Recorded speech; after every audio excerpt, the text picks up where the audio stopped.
70,000 कोटीचा घोटाळा करून नुसतं पान सुपारी नव्हे तर या महाराष्ट्राला चुना लावला तो अजितदादा पवारांनी. तरी वर तोंड करून घासलेट चोर सुपारीबाज आम्हाला म्हणतोय. अहो, घरातील 2 सदस्य सलग 2 निवडणुकीत अजितदादांच्या घरातील सदस्य पराभूत झाले. हे अजितदादांचं यश.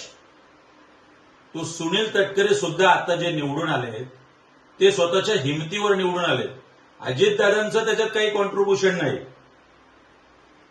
आदरणीय पवार साहेबांचा पक्ष चोरून रेगोट्या मारू नका.